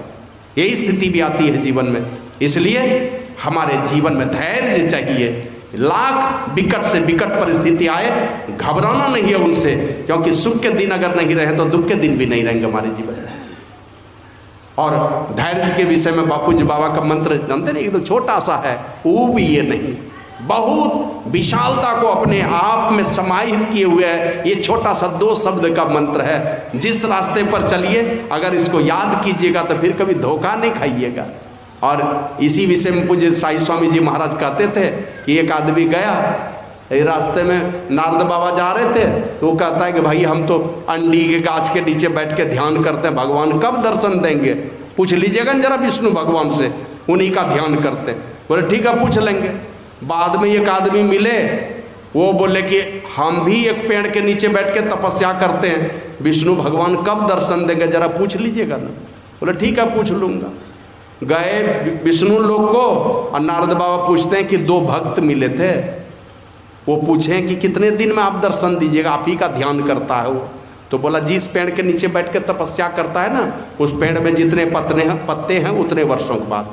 तो नारद बाबा लौटे तो अंडी गाछ वाले पहले मिल गए, अंडी गाछ के नीचे बैठ के ध्यान करते थे। बोले इस पेड़ में जितने पत्ते हैं ना इतने वर्षों के बाद ध्यान देंगे। तो गिन लिया, देखा इसमें तो 100-200 पत्ता होगा, इतना दिन में तो हम जिंदा भी नहीं रहने वाले, चल क्या करेंगे ये सब करके, तपस्या छोड़ के भाग गया। देखा इतने दिन तक जिंदा नहीं रहेंगे। और दूसरा वाला जो भक्त मिला वो पूछते हैं महाराज पूछे थे? बोला हाँ पूछे थे, जिस पेड़ के नीचे बैठ के तुम तपस्या करते हो ना, उस पेड़ में जितने पत्ते हैं उतने वर्षों के बाद तुमको दर्शन देंगे। अब देख लिया और खुशी से नाचना शुरू किया वो भक्त। तो नारद बाबा पूछते हैं तुम पागल हो गए हो क्या, देखते हो इस पेड़ में कितने पत्ते हैं? वो इमली का पेड़ था, विशाल है इमली का पेड़, और उसी पेड़ के नीचे बैठ के तपस्या करते थे। खुशी से उछलने लगा। बोला अरे खुशी से उछल रहे हो, गिनती किए हो? बोला कुछ भी है, गिनती की सीमा है ना, कभी कभी तो अंत होगा। अब मुझे दिल में विश्वास हो गया कि भगवान जरूर दर्शन देंगे। पत्ता कभी न कभी गिनती तो खत्म होगी, उतने वर्षों बाद दर्शन देंगे। अब पूरा विश्वास हो गया और हम मरने वाला भी नहीं है, भगवान जरूर दर्शन देंगे हमको। और वो खुशी से उछलने लगा। तो 2-4 मिनट उछले होके देखते विष्णु भगवान भी आकर के नाच रहे हैं उन्हीं के साथ में। तो नारद बाबा कहते हैं भगवान ये तो ऐसी बेइज्जती आप कराते हैं, अभी बोले कि उतने वर्षों के बाद दर्शन देंगे और अभी तुरंत आके नाचने लगे। बोला ये प्रेम नहीं देखते इनका, ये भागने वाला है छोड़ करके। तो संतमानी माया प्रेम खेलन माँ यही स्वभाव, मोही बुलाओ कि तू चली आओ। प्रेम प्रेमिका का यही खेल होता है ना, प्रिय और प्रीतम का यही खेल है, या तो अपने चला जाएगा न तो अपने चली आएगी, यही स्वभाव है। तो भक्त अपने चला जाता है परमात्मा के पास साधन के द्वारा, और नहीं जा सकता है तो वही परमात्मा मनुष्य का शरीर धर करके आपके सामने में हाजिर हो जाते हैं। हिम्मत थी वाल्मीकि मुनि में आत्मज्ञान को प्राप्त किया, और राजा दशरथ में हिम्मत नहीं थी, भगवान स्वयं बेटा बनकर के उनके घर में आ गए सुख देने के लिए। यह स्वभाव है प्रेम का। तो हमारे अंदर में धैर्य चाहिए। तो शूरता और धैर्य को लेकर के जो साधक आगे बढ़ता है का ये धर्म रूपी रथ के दोनों चक्के हैं। और सत्यता और शीलता का जो आचरण है, मेरा सदैव सत्य के पथ से हम कभी भटके नहीं, कभी असत्य की उंगली नहीं पकड़े। और शीलता में है नम्रता का स्वभाव, नम्रता का स्वभाव, और 5 पापों से बचने वाला। और उसके साथ में है, गुरु महाराज ने कहा है, सोहाने वाला वचन, सत्य सुहाता वचन कहिए, चोरी तजी दी जाए। सोहाने वाला सत्य होना चाहिए, अच्छा लगने वाला सत्य। और ऐसा सत्य मत बोलिए कि सोहाए नहीं लोगों को, मन मधुर वचन बोलिए। तुलसीदास जी महाराज कहते हैं मधुर वचन है औषधि, कटुक वचन है तीर, श्रवण द्वार द्वय संचरे, घाले सकल शरीर। दोनों ही शब्द जो है ना, चाहे आप मधुर या कड़वी दोनों बातें बोलिए। तो आप लोग जानते हैं ना, ये महर्षि चाणक्य ने कहा था, कड़वी बोली जिनकी होती है ना, कड़वी बोली, एक वो कड़वी बातें औषधि बन जाती है। एक नहीं एक वो कड़वी बातें हैं ना, औषधि बन जाएगी। अब मधुर बातें एक न एक दिन कितना हो, अगर वो धोखेबाज आदमी हर मधुर बात बोल रहा है तो वो अंतिम में जहर ही बनने वाला है। तो मधुर बोलना है, सुहाने वाला मधुर होना चाहिए, अच्छा लगने वाला, जचने वाली बात। और ये ऐसी कोई बात मत बोल दीजिए कि कड़वी हो जाए। तो मधुर व्यवहार, मुक्त हस्त से दान देना और चरित्र का पालन करना, पांचों पापों से बच करके सच्चरित्र बन करके जीना, ये सच्चरित्रता, मधुर व्यवहार और उत्तम हाथ से, उत्तम विचार से, उत्तम भावनाओं से दान देना, तीनों का मिश्रित रूप ही शीलता कहलाता है। तो हम दान भी दें अभिमान छोड़ के, मधुर स्वभाव में दें, सेवा ही कर रहे हैं, जरूरत पड़ा तो डांट दिए किसी को, ये कौन सी सेवा है? तो चरित्रवान बन करके मुक्त हस्त से दान देना, मधुर स्वभाव रखना, तीनों का मिश्रित रूप शीलता कहलाता है। तो सत्यता और शीलता का आचरण हमारे जीवन में चाहिए। यही त्रिवेणी के संगम पर लगा था मेला। शंकर भगवान से माता पार्वती पूछती है कि स्वामी ये क्या है? बोला आज मकर संक्रांति है, इस शुभ नक्षत्र में जो जाकर के त्रिवेणी के संगम पर डुबकी लगाएगा और मन से पूजा करेगा, पवित्र भाव से पूजा करेगा, वे बैकुंठ का भागीदार बनेंगे। तो माता पार्वती कहती स्वामी इतने लोग स्नान कर रहे हैं, सब चला जाएगा, वहीं जगह है बैकुंठ में उतना? बोला नहीं, सब नहीं जाएंगे। बोला कौन जाएंगे? कहा चलो मैं दिखाता हूँ कौन जाएंगे।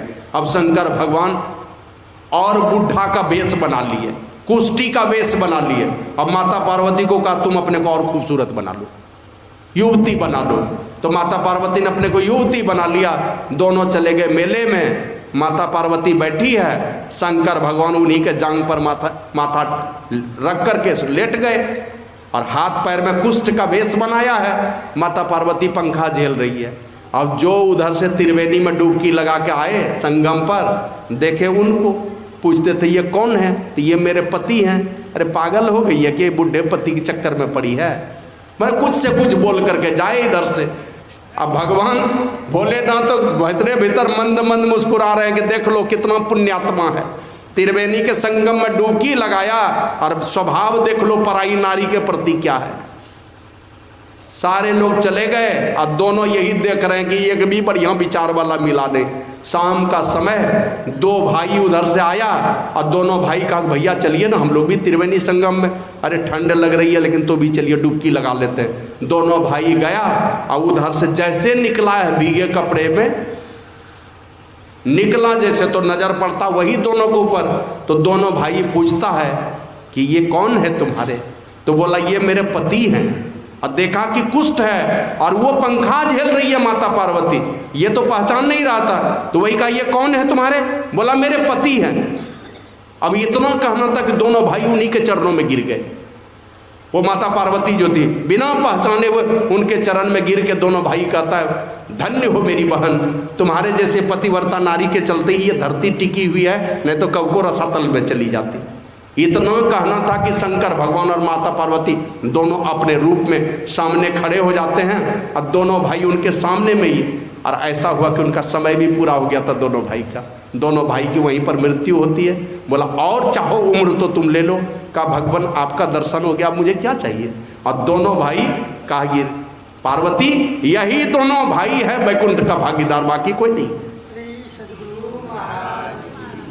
है ना। माता जिस दिन हमने कभी सुनाया था, आप लोग जानते होंगे, कार्तिकेय जी ने एक बिल्ली को मारा था थप्पड़, तो बिल्ली भाग के गई घर में, कार्तिकेय जी पीछे पीछे गए, माँ के पास जैसे गया कि माँ एक बिल्ली आई है इधर, तब तक मैं कार्तिकेय जी की दृष्टि पड़ती माँ के गाल पर, देखा कि 5 उंगलियों के निशान है।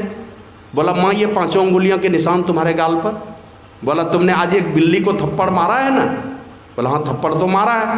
कहा दुनिया में जितनी नारी है ना सब मेरा ही रूप है, तो जिसको भी दुख पहुंचाएगा कष्ट पहुंचाएगा वो कष्ट तो मुझे ही पहुंचने वाला है। कहा तुमने बिल्ली को थप्पड़ मारा, वो थप्पड़ मेरे गाल पर लग गया। ये माता पार्वती ने अपने बेटे को समझाया था। कोई माँ अपने बेटे को समझाती है क्या? नहीं समझाते हैं, तब तो कोई आप ही के खानदान का कोई बेटा किसी बहन का रेप करने वाला निकलता है।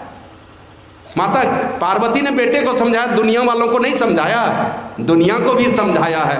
कोई कोई ऐसी माँ है जो अपने बेटे को सदैव सिखाते हैं, बेटा भी सीखा हुआ आता है, कभी भी इस तरह का हरकत नहीं करेगा, कभी कदम नहीं उठाएगा। तो हमारे जीवन में चरित्रता चाहिए, मनशीलता और सत्यता का आचरण ये ध्वजा और पताका के समान है, उसकी कीर्ति को चारों दिशाओं में फैलाने का काम करता है ये सत्यता और शीलता। फिर आगे कहते हैं बल विवेक दम परिहित घोरे। श्री सद्गुरु महाराज की जय। विवेक चाहिए हमारे अंदर में। किसको कहते हैं विवेक? है ना, महोपनिषद में भारो अविवेकी न शास्त्र, भारो ज्ञानम चरागिन, अशांतस्य मनोभार, भारो अनात्मिदो बपू। अविवेकी के लिए शास्त्र भार है। किसको कहते हो अविवेकी? कहते हैं जिसको विवेक नहीं है। विवेक नहीं मना सीधा सीधी कहिए जो पापी लोग हैं, उसको होश ही नहीं है कौन पुण्य है कौन पाप है। पाप कर्म में डूबा हुआ जो लोग है उसी को अविवेकी कहा जाता है, अविवेकी कहा जाता है। और विवेक किसको कहते हैं? जो पाप और पुण्य का फैसला करता है, निर्णय करता है, किस काम को करने से हमारा जीवन दुखी होगा, किस काम को करने से हम पतन की ओर जाएंगे, किस काम को करने से हमारा जीवन सुखी होगा और किस काम को करने से हमारा जीवन उत्थान की ओर जाएगा। इसका निर्णय है जिसके अंदर में, वे होता है विवेकी लोग। और अंततः वो दृष्टि जिसके द्वारा जड़ और चेतन दोनों को पृथक पृथक करके हम देख सकें और अंततः आत्मज्ञान हो जाए, परमात्मा का प्रत्यक्षीकरण करने वाली जो बुद्धि है, इसी को विवेक कहा जाता है। तो सबसे पहली बात है, मूल में हमारा जीवन पाप रहित होना चाहिए, पापों से मुक्त, पुण्य में डूबी हुई हो सदैव हमारी बुद्धि हो, इसको विवेक कहा जाता है। तो ये विवेक कहा कि बल विवेक दम परिहित घोरे, हमारे अंदर में विवेक का बल चाहिए, पुण्य का बल चाहिए। मतलब जड़ चेतन को अलग करने वाली जो बुद्धि है, केवल शरीर के सुख को प्राप्त करने के चक्कर में नहीं रह जाए, अंततः इस शरीर के अंदर में रहने वाले जो यह शरीरी है, इसका भी ज्ञान हमें हो। और इस ज्ञान के अभाव में महर्षि पतंजलि ने कहा ऐसा हो सकता है कि तुम्हारी आयु लोमस मुनि से भी अधिक हो जाए, लोमस मुनि से भी अधिक। और धन में कुबेर को तुम मात कर दो, लिखने में तुम सारद के तरह हो जाओ, सारद के तरह, लेकिन उसके बाद भी अगर तुमने आत्म तत्व को नहीं जाना, परमात्मा को नहीं जाना, सब धूल ही धूल तुमने अपनाया है, मतलब कुछ नहीं किया तुम इस संसार में आकर। इसलिए हमारे जीवन में विवेक का बल चाहिए और दम का बल चाहिए। दम मन इंद्रिय निग्रह है ना, इंद्रिय निग्रह का बल। हमारी इंद्रियां जिस दिशा में ले जाना चाहती हैं। आप लोग जानते ही भक्त हुए, उनका नाम था बिल्ब मंगलदास। बिल्ब मंगलदास एक दिन नदी के किनारे घूम रहे थे, किसी बहन पर दृष्टि पड़ गई। वो गई नदी में स्नान करने और कपड़ा पहन करके जो आई थी ना, वही उसी कपड़े को पहन के स्नान कर ली, तो सारे कपड़े बदन में चिपक गए थे। अब वो बिल्ब मंगलदास देख लिया उसको। अब जैसे देखा तो ये आंख तो सदैव धोखा देने का काम करता है, माया के मसाले से बनी होने के कारण माया को ही मैंने सुख देने वाला साधन समझ लेती है। वो लड़का पीछे पीछे बिल्ब मंगलदास चल दिया। अब वो लड़की धीरे धीरे लजाते शर्माते घर गई। घर जाकर के अपने पति को कहती, स्वामी एक लड़का जो है ना, है तो धर्मात्मा ही लगता है, लेकिन वो वासना का अंधा हो गया। ये मेरे बदन पर जो चिपका हुआ कपड़ा देखा ना, वो मोहित हो गया हमको देख कर, पीछे पीछे आ रहा है, उसको कुछ सबक में सिखाऊं। तो पति ने कहा जो इच्छा है तुम्हारी। बोला तब आप घर से बाहर जाइए।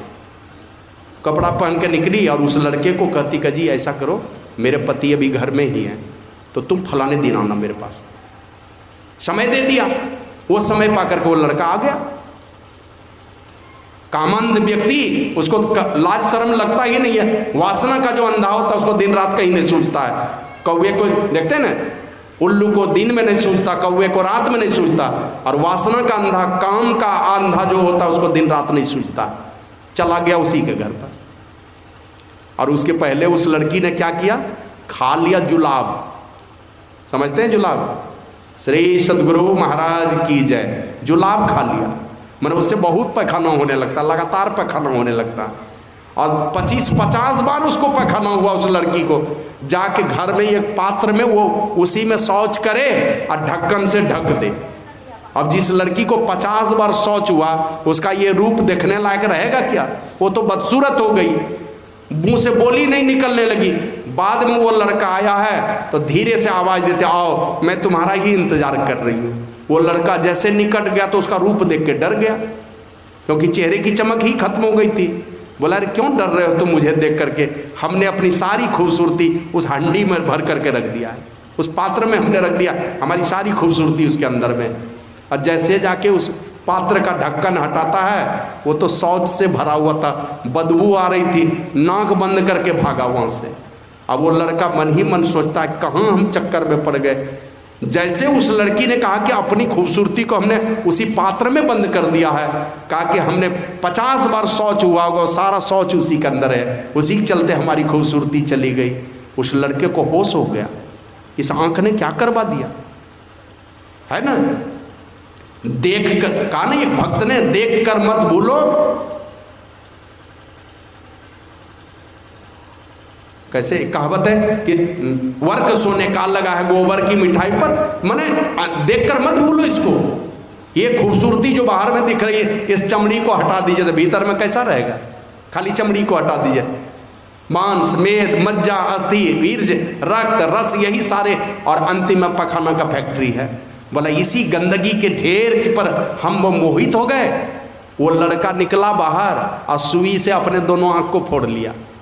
वो बिल्व मंगलदास आगे चल करके एक और सूरदास हुए हैं, ये वाले सूरदास नहीं, और एक सूरदास हुए हैं, वो बिल्व मंगलदास दुनिया में सूरदास के नाम से प्रसिद्ध हो गया।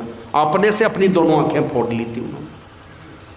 तो इसलिए अब हमें चाहिए इंद्रिय निग्रह का बल। गुरु महाराज कहते थे 5 विषयों के आकर्षण में जब तक तुम पड़े रहोगे, जन्म मरण के चक्कर में पड़े रहोगे, सदैव दुखों के चक्कर में तुम पड़े रहोगे। तो इन 5 विषयों के ओर आकर्षित मत हो, इनसे सदैव बचाव वाला विचार रखना, ये इंद्रिय निग्रह कहलाता है, दम का साधन कहलाता है। तो इसलिए गुरु महाराज ने कहा आओ वीरो मर्द बनो, अब जेल तुम्हें तजना होगा, अब मन निग्रह के समर क्षेत्र में सन्मुख डटना होगा। तो इंद्रिय निग्रह का साधन चाहिए, तो भक्तों के अंदर में इंद्रिय निग्रह का बल चाहिए, विवेक का बल चाहिए, जिससे परमात्मा जड़ और चेतन अंततः परमात्मा का प्रत्यक्षीकरण जो विवेक जो बुद्धि कर सके उसी को विवेक कहते हैं। तो ये बल चाहिए, और बल, विवेक, दम और परहित माना परोपकार का घोड़ा हमारे अंदर में, लोगों के कल्याण का भाव, लोगों के उपकार का भाव सदैव रहना चाहिए। ऐसे लोगों के मन में आता नहीं है अपना भला हो जाए, लोग जाए जहन्नुम में तो जाए, सदैव ईर्ष्या का भाव रहता है लोगों के अंदर में। लेकिन कहते हैं भगवान श्री राम के नहीं, विवेक का बल चाहिए और इंद्रिय निग्रह का बल चाहिए, और साथ ही साथ हमारे अंदर में चाहिए परोपकार का बल। और ये तीनों घोड़े हैं उस रथ के, और वो तीनों घोड़े किस चीज से बंधे रहते हैं? क्षमा, कृपा और समता की रस्सी से बंधे हुए। तो क्षमा भाव हमारे अंदर में, कृपा का भाव, और इस प्रकार की कृपा हो, मैंने क्षमा भी करें लेकिन क्षमा के साथ ही साथ उसके ऊपर कृपा हो जाए, इस तरह का क्षमा होना चाहिए। आप लोग जानते होंगे, बहुत सारे शास्त्र आप लोग पढ़ने वाले लोग हैं। ये एक बार नारद बाबा चले जा रहे थे आकाश मार्ग से, अदृष्टि पड़ गई एक ऐसे सरोवर पर जहाँ बहुत सारी अप्सराएं नंगे स्नान कर रही थी, बदन पर कपड़े नहीं थे। नारद बाबा जैसे निकट गए, उन अप्सराओं ने देख लिया कि नारद बाबा चले जा रहे हैं, भागो जल्दी यहाँ से, नहीं तो क्या करेगा वो पता नहीं। बस सारी अप्सराएं जल्दी जल्दी भाग के कपड़ा पहन ली। उसी पानी में 2 लड़का भी था, सभी अप्सराओं के साथ वो जल क्रीड़ा कर रहा था, पानी का खेल, और वो दोनों भी नंगे था। नारद बाबा के डर से सारी अप्सराएं भाग गई, कपड़ा पहन ली, लेकिन वो दोनों लड़का कपड़ा नहीं पहन, निकला भी नहीं, एकदम चुपचाप एकदम पेड़ की तरह खड़ा है। तो नारद बाबा कहते हैं अपने मन में कि ये दोनों श्रीमद और ऐश्वर्य मद के कारण अंधा हो गया है, इसके अंधेपन का भी मैं इलाज करता हूँ, इसके अंधेपन का इलाज करता हूँ। 2 ही चीज से लोग इतना अंधा होता है ना, वह है श्रीमद और ऐश्वर्य मद। ऐश्वर्य मद का मन होता है किसी पद का मद, पद का घमंड, और श्रीमद का मन होता है धन दौलत का मद। ये बड़ा खतरनाक होता है। प्रभुता पा करके कौन नहीं पगला जाता है। बोला यही श्रीमद और ऐश्वर्यमद के कारण अंधा हो गया। कौन था वो दोनों बालक जानते हैं? धन कुबेर का बेटा, नल कुबर और मणिगिरी। देखता बापे है मेरा, क्या कहते हैं, वित्त मंत्री, देवताओं का वित्त मंत्री है मेरा बाप, उतना बड़ा पद और सारे पर धन दौलत का मालिक है, देवता के धन दौलत का मालिक है। तो इसी के कारण वो अंधा हो गया था। साधु संत कुछ सूझता नहीं था और एकदम नंगे पेड़ के तरह निर्लज बन करके उसी पानी के बीच में खड़ा रहा।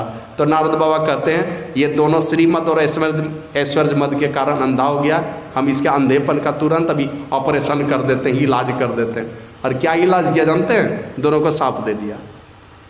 बोला तो निर्लज पेड़ के तरह निर्लज बन करके खड़ा है, जो मैं तुमको साफ देता हूँ, तू दोनों पेड़ ही बन जाएगा। और वो दोनों बालक क्या बना? यमलार्जुन के नाम से विख्यात हुए।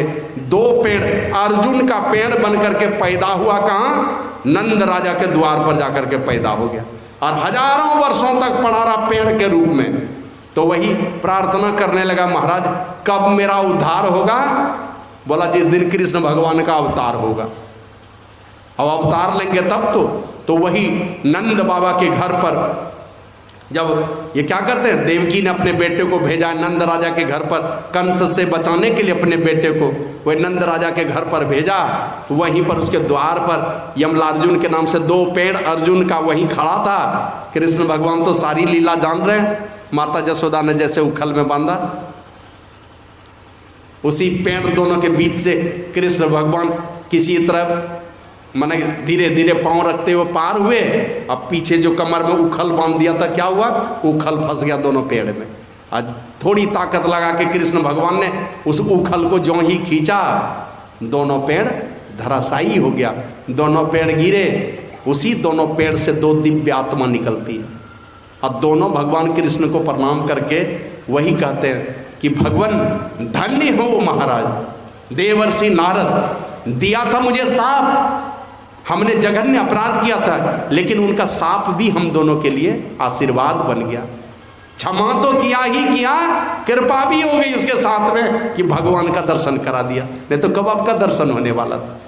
मैंने महायोगेश्वर श्री कृष्ण का दर्शन हो गया। ऐसा साप दिया, साप दे के भी क्षमा किया तो क्षमा के साथ में कृपा हो गई।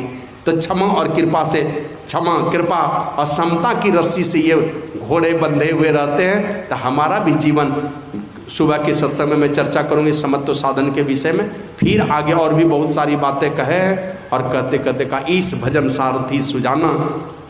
ईश भजन ये चतुर सारथी है, परमात्मा का भक्ति ये चतुर सारथी है, कभी आपके जीवन नैया को, आपके जीवन रूपी रथ को डगमगाने नहीं देगा। एक छोटी बच्ची थी, हवाई जहाज में बैठी हुई, एक हवाई जहाज दुर्घटनाग्रस्त हो गई। सारे लोग छटपट कर रहे हैं, पता नहीं अब क्या होगा, पता नहीं अब क्या होगा, लेकिन वो लड़की जो आगे में बैठी थी वो छटपट नहीं कर रही थी। तो सारे लोगों ने उस लड़की से पूछा, ये सब लोग परेशान हो रहे थे, सब परेशान थे, सब छटपट कर रहे थे, और तुम एकदम मगन होकर के बैठी थी, क्या बात है? पहले उस लड़की को कहा, अरे तुमको डर नहीं लगता? बोला नहीं डर नहीं लगता। तो बाद में पूछा क्यों नहीं डर लगता है? तो बोला कि असल में जो पायलट थे ना वो मेरे पापा हैं, पायलट मेरे पापा हैं, इसलिए मुझे डर नहीं है, मुझे पता है कि मेरे पिताजी हमारा कुछ नहीं बिगड़ने देंगे। तो उसी प्रकार परमात्मा का भक्ति रूपी सारथी, ईश्वर भजन रूपी सारथी, जो जिसके धर्म में रथ पर सवार हो जाता है, कभी भी उसको दिशा का भ्रम नहीं होने देता। जैसे हवाई जहाज और पानी वाले जहाज में दिग्दर्शक यंत्र होता है, सदैव उत्तर दक्षिण दिशा में ठहरती है, तो पायलट को कभी दिशा का भ्रम नहीं होता, मतलब दिख नहीं लगता उसको। उसी प्रकार जिसका मन ही है परमात्मा की भक्ति में लगा हुआ, कभी उसका ये जीवन रूपी रथ कभी धोखा नहीं खाता, गलत रास्ते पर नहीं जाता है। तो इस भजन सारथी सुजाना है ना। और विरति चर्म संतोष कृपान, संतोष क्या है? कृपान है, कृपान। और वैराग्य क्या है? ये ढाल है, हमारे अंदर में ही संतोष है। कोई विकार हमारे जीवन में कोई बुरा प्रभाव नहीं डाल सकता है, क्योंकि अंदर से ही संतोष है हमारे पास। और वैराग्य मेरे शरीर और संसार के नश्वरता का भाव दिल में समाया हुआ है। अब तुम फूल का माला चढ़ा दो, हमको गाली दे दो, एक गाली ही दे दिया, तो कहाँ है गाली? देह में सटा हुआ। महर्षि दयानंद काशी गए, काशी में प्रवचन किया तो संजोग से कर्म कांड पर ही बहुत सारी बातें बोल दी, मतलब ब्राह्मणों के विरुद्ध ही बोल दिए बहुत सारी बातें। अब ये जो बोले ना, प्रवचन करके जब अपने कमरे में गए तो बहुत लोग गाली देने लगे। गाली देते देते क्या किया, एक गधे पर एक नकली दयानंद सरस्वती बना लिया और जूते की माला टांग करके झाड़ू से पिटाई कर रहा है, गाली देते जा रहा है सब लोग। तो कुछ भक्त लोग महर्षि दयानंद के चले जाते हैं उनके पास, बोले गुरुदेव ये तो बड़ी बेइज्जती हो रही है आपकी। क्या हुआ? बोला गधे पर बैठा के घुमाया जा रहा है आपकी मूर्ति बना करके, नकली महर्षि दयानंद बना करके। तो बोला कि हम लोग भी जाएं उसको सबक सिखाएं। तो महर्षि दयानंद कहते हैं सबक सिखाओगे काहे के लिए? सबक सीख लो, सबक सिखाना नहीं है, उससे सबक सीख लो। बोला क्या सीखेंगे सबक? बोला नकली दयानंद जो बनेगा उसी तरह की दुर्दशा होगी उसकी। वहाँ नकली वाला दयानंद बैठा है ना, उसको न गधे पर घुमा रहा है, असली वाला दयानंद तो यहाँ बैठा हुआ है, असली दयानंद यहाँ बैठा है। तो अंदर में ही है, कोई चाहत नहीं। बाबा नानक कहते नानक जीवतिया मरी रही ऐसा जोग कमाइए। इस प्रकार योग का साधन कीजिए कि जीते जी मुर्दा बन करके रहिए। माला चढ़ा दे तो भगवान का जय जयकार कीजिए, धन्य हो भगवान, सारा काम तुम करते हो और मेरे जैसे अधनहा लोगों का सम्मान करवाते हो। अगर अपमान भी कर रहा है हमारी ये जीवात्मा तो उसी परमात्मा का अंश है। इस नश्वर शरीर का अपमान करो कि कुछ भी करो, मटिया मेट तो एक न एक दिन हो जाना, शरीर में चिपका हुआ है कहीं क्या। एक दिन महर्षि दयानंद खा रहे थे रोटी, एक आदमी कहा कि महाराज ये आप क्या कर दिए, कहाँ भोजन कर रहे हैं आप? बोला कहाँ पर? बोला महाराज ये तो नाई के घर में आप खाने लगे, ये नाई की रोटी खा रहे हैं। बोला पागल कहीं कि मैं नाई की रोटी खा रहा हूँ, मैं गेहूं की रोटी खा रहा हूँ कि नाई की रोटी खा रहा हूँ? मैंने नाई जाति के लोग थे तो एक जमाना था जब लोग नफरत की निगाह से देखते थे। हम लोग ही हैं बहुत लोगों को नफरत की निगाह से देखते थे, लेकिन जब से सत्संगी बने तब समझ में बात आई कि सब लोगों के अंदर में जर्रे जर्रे में राम समाये है, उसी राम का अंश सबके अंदर में, वही सबको नचा रहा है, वही सबको दुनिया को चला रहा है। तो ये प्रेम भाव लोगों के अंदर जग गया। तो बोला अरे नाई की रोटी नहीं, मैं तो गेहूं की रोटी खा रहा हूँ। तो इसलिए ये जो क्या कहते हैं वैराग्य अंदर से, और गुरु महाराज भी लिखे हैं वैराग्य युक्त अभ्यास हो निराश क्या करे। जो अंदर से ही वैराग्य हमारे अंदर में, किसी तरह की कोई निराशा नहीं। परमात्मा को जैसे चलाना होगा, भगवान तुमको जैसे ले जाना है, हमें जिस काम में लगा दो बस वही स्वीकार है, जिधर के लायक समझो वही चीज़ दे दो हमारे अंदर में। तो हमारे अंदर में वैराग्य चाहिए और संतोष रूपी कृपान चाहिए, संतोष रूपी तलवार हाथ में चाहिए। और ये संतोष जिसके अंदर में है, गोधन गज धन बाजी धन और रतन धन खान, जब आवे संतोष धन सब धन धूरी समान। और अंत में एक बात जो कहा, कवच अभेद्य विप्र गुरु पूजा। अभेद्य कवच है ब्राह्मण माने ब्रह्मज्ञानी महापुरुष अगर कोई है, कहीं कोई भरम नहीं पालना है इस विषय में, किसी भरम में नहीं पड़ना है, उसका माने ही होता है जो ब्रह्मज्ञानी महापुरुष है ऐसे। और उसी में से जो अंधकार से प्रकाश में ले जाने वाले महापुरुष गुरु हैं, जो हमारे हृदय के सारे तमस को मिटाने का काम करते हैं। तमस का चाहे जो भी रूप हो, हमारे अंदर में हम अंधकार में पड़े हों कि गरीबी में पड़े हों, कि हमारे अंदर में और कोई बुरा विकार, उस अंधकार का रूप है, काम है, क्रोध है, लोभ है, ईर्ष्या है, द्वेष है, सब उसी तमस का रूप है। इन सारे तमस को मिटा करके अंततः उस परमपिता परमात्मा की गोद में बैठाने का काम जो गुरु करते हैं, ऐसे ब्रह्मज्ञानी महापुरुष और ब्रह्मज्ञानी जो गुरु हैं, जिनके सिद्धांतों को लेकर के हम आत्मज्ञान की अवस्था में जा सकते हैं, अंधकार से ऊपर उठ सकते हैं, ऐसे महापुरुष की सेवा अभेद्य कवच है। ऐसा कवच जिसके जीवन में है, कभी भी कोई विघ्न उसके जीवन में आने वाली नहीं है। अब विघ्न अगर आए तो वो घबराने वाला भी नहीं है, उसको अपने ही कर्म का फल समझ करके भगवान से मांगते कि भगवान तू खुश रह ले, मुझे जितना दुख देना दे दे, और भी बचा खुचा तो सब सूद समेत इसी जीवन में लाद दे, फिर दूसरे जीवन में नहीं देना। इसी जीवन में मैं भोगने के लिए तैयार हूँ। अरे 10 डंटा खाया तो 2 डंटा और दे लो, है ना। 10 घूसा लगाया 2-4 घूसा और ही पड़ जाएगा तो क्या होगा। तो जितनी परेशानी दियो हो भगवान, अगर तुम खुश हो रहे हो मेरे दुख को देख करके तो रह लो खुश, हमको नाराज ही रहने दो। तो इस परिस्थिति में उसका जीवन गुजरता है। यह अभेद्य कवच है गुरु की सेवा। और ऐसे ये सारा कवच आदरणीय विश्वेश्वर बाबू के हृदय में ये सारे विचार थे। चरित्रवान होकर के रहो, गुरु के प्रति समर्पण का भाव, दानशीलता तो कितनी ही तो वर्णन ही नहीं है। बहुत दान किया, हमने देखा है उनको। और आप तो 30 बरस बोले ना, 89 से मैं उनको जान रहा हूँ। तो 11 साल उधर और 22 साल इधर, 21, 12, 32, 33 वर्ष से तो मैं जान रहा हूँ, उससे पहले की बात है। तो इतने दिनों से हमने देखा, उनको बहुत निकट से देखा, सदैव दान में उनका जीवन आगे बढ़ा। ऐसे घर गृहस्थी में बहुत सारे जंजाल हैं, तो पैसे अधिक कमाने लगते हैं तो घर में बाल बच्चे, बहुत सारी परेशानियां भी आती हैं। हो सकता है कुछ कम हुआ हो, लेकिन पूरा जीवन सत्संग में उनका जीवन रहा है और बढ़िया चरित्र वाले लोग रहें, मधुर भाषी रहें, ये हमने जाना है उनको निकट से। तो ऐसे लोग थे, और ऐसे लोगों का जब जाना होता है तो वही कहते हैं, ये भगवान श्री राम इनको विभीषण को महा अजय संसार रिपु जीती सके सुबीर, इस संसार रूपी दुर्जय संग्राम को भी वो जीत करके जाता है। ऐसा वीर वो बन जाता है जो इस धर्म में रथ पर सवार होता है। और जाके असरथ हो दृढ़ सुनो सखा मति धीर, धीर मति वाले मेरे सखा विभीषण, जो भी इस प्रकार के धर्म में रथ पर सवार होगा, जिसके अंदर में सूरता और धीरता, ये दोनों चक्के हैं उस धर्म में रथ के, और बल विवेक दम ये सारा परिहित, ये सारा घोड़ा है उसके अंदर। ईश्वर भक्ति चतुर सारथी है, संयम नियम ये सिली मुख है, और अमल अचल मंत्रों समान। निर्मल मन जो है ये तर्कस के समान है। अनुभव ज्ञान जो है प्रचंड बुद्धि है। अनुभव ज्ञान, ये अनुभव ज्ञान रूपी तीर, जब अनुभव ज्ञान रूपी तर्कस से जब तीर निकल करके चलती है, वाणी रूपी तीर किसी को भी छल्ली कर देता है। उनकी बात जहाँ निकलेगी, जिसका मन निर्मल हो गया, उनकी जो भी बात निकलेगी किसी के भी दिल में घाव कर देती है उसको। तो इसलिए ऐसे जो महापुरुष होते हैं, कहते हैं जो भी है, नर है नारी है, चाहे किसी भी समाज में पैदा हुआ है, अंततः इस संसार को जीत करके जाता है। दुनिया के लोग उसके लिए आंसू बहाते हैं। यही आप लोगों के सेवा में सुना है। विशेष बातों की चर्चा हम लोग सुबह के सत्संग में करेंगे। श्री सद्गुरु महाराज की जय।